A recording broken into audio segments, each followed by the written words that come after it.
Bien, fue destacar los avances de su gestión, también hablar de los desafíos pendientes. No hubo muchos temas que no tocara el presidente. Y hay uno que es fundamental, que dijo que en julio el gobierno va a insistir en el Senado con la tramitación de la reforma tributaria que condiciona en el fondo varios de sus proyectos y de sus promesas. Vamos a profundizar en esto. Nos acompaña para esto el senador de la UDI, Gustavo Sangüesa. Senador, muchísimas gracias por estar con nosotros. Bienvenido. Buenos días. Buenos días, Carla. Un gusto de estar contigo y con todos los auditores. Ya, primero en términos generales, ¿qué le pareció esta cuenta pública del presidente Boric? En la retórica, muy bonita. Ya el año pasado el presidente había hecho una exposición y la forma de comunicarse del presidente es extraordinariamente buena, es muy sensible, por lo tanto hay una empatía y dice normalmente lo que la gente quiere escuchar.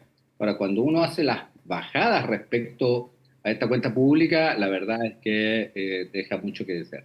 ¿Qué es lo que deja de desear o cuál es la bajada que usted hace que le parece que queda más al debe, que le preocupa más, que no sé, que en el fondo le da sentido a esta frase que usted dice, deja mucho que desear? ¿Por qué deja que desear, Carla? El año pasado, en su cuenta pública, el presidente hizo varios anuncios y quedaba mucho supeditado a lo que pasara el 4 de septiembre, donde hipotecó gran parte de su capital político, apostando a un triunfo el 4 de septiembre. Tuvo una tremenda derrota. Y hoy día, gran parte de su discurso y los grandes anuncios están basados en la aprobación de una reforma tributaria que nadie conoce, que no se ha sensibilizado, que no se ha trabajado, Entonces, creo que es un poco jugar con las expectativas de las personas. Yo, por ejemplo, cuando habló de la deuda histórica de los profesores, que ya la había anunciado el año pasado que se iba a enviar. Es más, cuando se envía la primera reforma tributaria, no está contemplado el CAE, no está contemplado la deuda histórica. Entonces, hoy día el presidente hace un cambio y condiciona todo lo que tiene que pasar a que se apruebe esta reforma tributaria. Entonces yo creo que eso es jugar un poco con las expectativas y es ser poco serio en los planteamientos que se le hacen al país. Cuando tú haces una promesa tienes que tener cómo financiarla. Ya, ahí se abren hartas interrogantes. Esto tiene que ver con los recursos por un lado y por supuesto que la situación económica no es la mejor y probablemente se necesitan más recursos para poder cumplir con esas dos promesas, que es la condonación del CAE y pagar la deuda histórica también a los profesores. Pero también me imagino que lo que hace el presidente con esto es meterle algo de presión a ustedes como oposición, porque también de ustedes va a depender que esa reforma tributaria salga adelante y que se puedan cumplir varias de las cosas que él promete. O sea, si no sale, se va a poder decir, creo yo, que la oposición no contribuyó y que en el fondo por eso se caen estas promesas. ¿Lo ve así? ¿Siente que hay una presión mayor hoy día sobre ustedes como oposición? No siento que exista presión, pero sí creo que hay demagogia. O sea, es decir, oye, voy a hacer esto, pero si me aprueban esto otro y la responsabilidad no es mía. Entonces, creo que eso es poco serio cuando se da un mensaje presidencial. Nosotros estamos siempre disponibles a poder llegar a acuerdos, lo hemos demostrado. Por ejemplo, cuando nosotros logramos que saliera adelante la flexibilidad laboral, a través del proyecto de 40 horas. Un tremendo logro para nuestro sector porque es algo que era muy sentido por los trabajadores y también principalmente por la pequeña empresa. Logramos salir adelante con el proyecto del royalty, donde establecimos que había una distribución de esos recursos hacia todas las comunas del país, no entrando esto al presupuesto de la nación, que depende ahí del gobierno de turno de cómo se asigna. Entonces, creo que cuando hay diálogo hemos logrado avanzar y el presidente lo sabe perfectamente. Pero cuando hay tosudez por parte del gobierno o hay una sobreideologización que impide avanzar en ciertos temas, finalmente se frenan porque se transforma en una conversación de sordos. Y eso creo que el presidente lo tiene absolutamente claro. Entonces, darle toda la responsabilidad solo al Congreso, creo que es poco serio en un mensaje presidencial. ¿Y ustedes en el Congreso y ustedes como oposición están dispuestos a dialogar en torno a una nueva reforma tributaria o un nuevo pacto fiscal, que ha sido el concepto que ha usado en realidad el ministro de Hacienda? Porque en el primer intento del gobierno, finalmente la oposición ni siquiera quiso debatir, ni siquiera quiso abrirse la idea de legislar. Entonces, ¿Qué futuro, qué viabilidad tiene Carla, un nuevo diálogo en torno a una fórmula para tener un nuevo pacto fiscal? Carla, yo creo que hay que decir toda la verdad, A ver. o decir todo en su contexto. La reforma tributaria no fue rechazada por la oposición. Ya, pero Para lograr los votos. no, está bien, Para lograr faltaron votos del oficialismo, pero prácticamente en bloque la oposición se eso. oponía a la idea incluso de legislar, ¿no? No es que ustedes estaban a Pero por favor.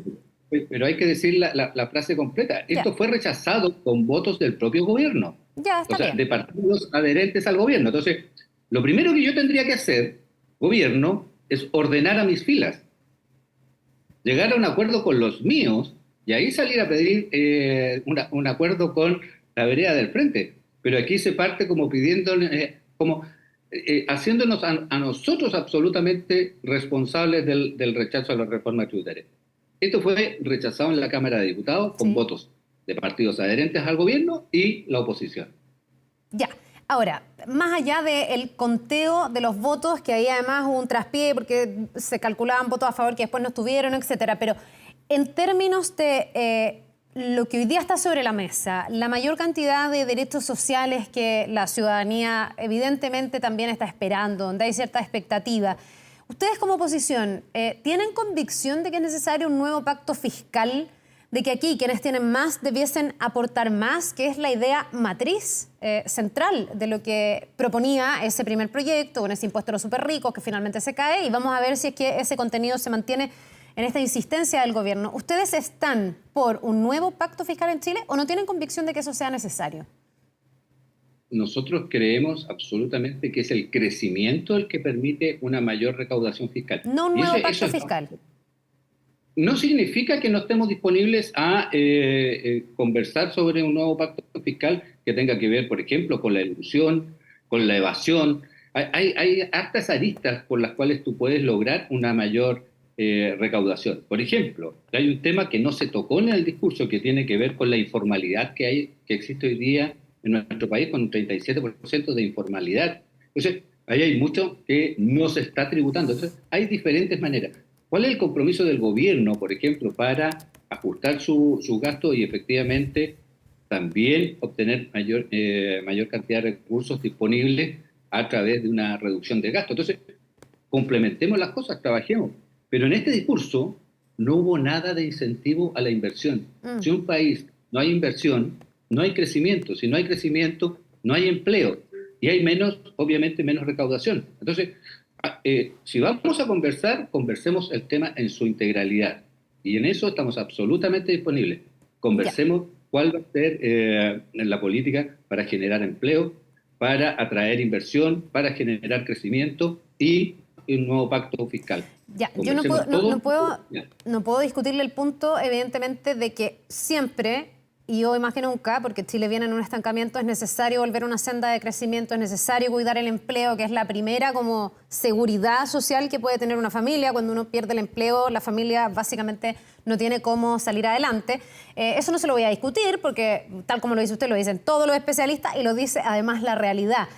Pero por eso me quiero quedar en el tema de la reforma tributaria o nuevo pacto fiscal, porque eso es lo que hoy día está en debate, además de que yo me imagino que ustedes pueden exigirle al gobierno una mejor agenda en materia de crecimiento, etcétera. Usted, senador, ¿usted está de acuerdo con la idea de que en Chile hay que subir impuestos para poder recaudar más, para garantizar derechos sociales en una sociedad que no es suficientemente justa, donde falta mucha equidad? Es falso cuando tú dices que solamente recaudas más a través del alza de impuestos. Yo no lo digo, le pregunto si está de acuerdo con a través de los impuestos recaudar más. Hay teorías que te dicen que si tú bajas impuestos, tienes mayor cantidad de gente tributando, por lo tanto, eso te permite recaudar más. O sea, ¿usted no está de acuerdo con la teoría del gobierno, en el fondo, y del ministro Marcel, que es quien en el fondo impulsa también esta reforma, en esta idea de que se necesitan subir impuestos para recaudar más y por lo tanto mejorar la calidad de vida de las personas, porque eso permitiría garantizar más derechos? ¿Usted en el fondo no cree en esa teoría? Lo que creemos nosotros es que tomemos todos los elementos que hay que colocar sobre la mesa, no solamente uno, porque creo que ese no es el camino que necesita, y tú bien lo dijiste, en la situación actual que está el país, solamente tocar la arista de impuestos es absolutamente regresivo. Entonces, el gobierno está disponible, conversemos todos los temas en su conjunto para poder llevar un nuevo pacto fiscal, pero con todos los elementos sobre la mesa, no solamente con uno. Ya, pero ¿no es lógico, senador, que quienes tienen más paguen más y que finalmente se produzca un emparejamiento de la cancha? No sé, que con eso más que recauda el Estado se pueda garantizar mejores derechos a personas que a lo mejor no han tenido ni tanta suerte en la vida o las mismas herramientas. ¿Ese concepto a usted le parece equivocado? Y le insisto en este punto y no en todos los demás que me parecen súper relevantes, porque este va a ser el nudo probablemente que va a condicionar el diálogo entre el oficialismo y la oposición. Me interesa saber qué tan viable es que se dé efectivamente un acuerdo. ¿Usted no está de acuerdo con que los que tienen más paguen más? Lo que pasa que cuando tú lo dices de esa manera, Carla, vamos solamente en una arista. Los que tienen más son también los que invierten más, los que esa inversión es la que permite que se genere, que haya crecimiento y que se genere empleo. Entonces, esto es un todo, ¿no? Yo no puedo, cuando yo quiero hacer demagogia o populismo, tomo solamente una arista y digo, si yo le cobro más a los que tienen más, voy a poder construir hospitales, voy a poder construir caminos, voy a poder entregar subsidios. Suena súper romántico, pero si yo desincentivo a esa persona que tiene más a que invierta en mi país, finalmente lo que hago es que él tome sus recursos e invierta en otros países. Entonces, nosotros estamos en un sistema global, por lo tanto, tenemos que ser capaces de generar también los incentivos para que los inversionistas inviertan en nuestro país y no alejarlos. Entonces, tiene que haber un adecuado equilibrio. Eso es a lo mejor lo más difícil que tiene un gobierno, cómo establece una línea que permita recaudar la mayor cantidad posible sin desincentivar que exista inversión en nuestro país. Ya. Ayer el presidente también emplazaba al mundo político, y aquí obviamente le habla a la oposición, en el tema de las pensiones. Decía que esto ya es un, no me acuerdo exactamente el concepto, pero un deber en el fondo, que no podía pasar, que no se legisle en materia de pensiones. Y probablemente el presidente tiene razón, porque usted y yo estaremos de acuerdo en que este era un proyecto, una mejora que viene arrastrándose hace muchos años, por lo menos, no sé, 4 gobiernos han pasado desde que se escucha que hay que mejorar las pensiones para los chilenos. ¿Ustedes van a estar disponibles para tener diálogo y eventualmente un acuerdo en torno al proyecto de pensiones que ya ha sido enviado por el presidente, o para avanzar en el acuerdo el gobierno tiene que cambiar su propuesta en torno a las pensiones? Mira, todos recordamos lo que ha pasado en los últimos días con la salida del subsecretario de Previsión Social, el subsecretario Larraín. No voy a entrar en el detalle, creo que hay no sé, algo extraño a lo menos en su salida y en las acusaciones, 4 versiones de la ministra para la misma situación. Creo que ahí hay algo que esperamos que se aclare por el bien de él, su familia y también en el caso de haber víctimas de acoso, que se pueda esclarecer esta situación, porque también ellos tienen derecho que hoy día no se están respetando. Pero yo creo que el tema pensiones es una demanda ciudadana que viene de mucho tiempo, que el mundo político ha sido incapaz de llegar a un acuerdo. Nosotros, yo antes en el periodo anterior fui diputado, logramos llegar a un acuerdo y avanzar considerablemente en la distribución del 6%, pero vemos que hay dos ideologías que se contraponen y que hemos sido incapaces de avanzar. El ex subsecretario Larraín abrió un espacio a llegar a acuerdos, dándole el cierre a las cuentas nacionales. Él se había abierto a poder dialogar en otro sentido la reforma de pensiones. En el gobierno del presidente Sebastián Piñera hubo un hecho muy importante, que fue la creación de la pensión garantizada universal, con lo que logramos subir el monto de la pensión básica, prácticamente se duplicó. Ahora en el gobierno del presidente Boric logramos avanzar, llegar a los 250.000, y eso yo creo que es un avance importante. Ahora, nosotros vamos a hacer una contrapropuesta a lo que presente el gobierno para tratar de avanzar desde las propias ideas de nuestro sector en generar las instancias para tener pensiones que efectivamente permitan vivir con dignidad a nuestros adultos mayores. Y creo que ese gran objetivo que tenemos como país, no hay ninguno que se quiera restar a poder dialogar para avanzar. Pero cuando el presidente invita a este diálogo, también tiene que generar las instancias desde el propio gobierno, de no ir solamente con su idea a tratar de imponer su idea, porque eso no es diálogo. Lo que nosotros necesitamos es que el presidente lidere este proceso, que es una de las cosas que le ha faltado a este gobierno, que es un liderazgo efectivo del presidente de la República, en poder también ceder desde sus propias ideas para poder avanzar en un proyecto tan importante para nuestros adultos mayores. Bien, pero nos vamos a quedar atentos a esa discusión, a todas las que vienen en realidad, pero esta de pensiones es fundamental. Usted dice que van a mandar una contrapropuesta, nos vamos a quedar atentos ahí a los términos, ¿no?, de lo que proponga también la oposición, esperando que ojalá en este gobierno sí se alcance a legislar y no quede nuevamente pendiente. Que le vaya muy bien, senador. Muchas gracias. Nosotros hemos sido súper claros en eso. Queremos que los fondos sean heredables, que la propiedad sea de los trabajadores y que el 6% vaya en las cuentas de individuales. Eso es lo básico y de ahí podemos mejorar todo lo que sí.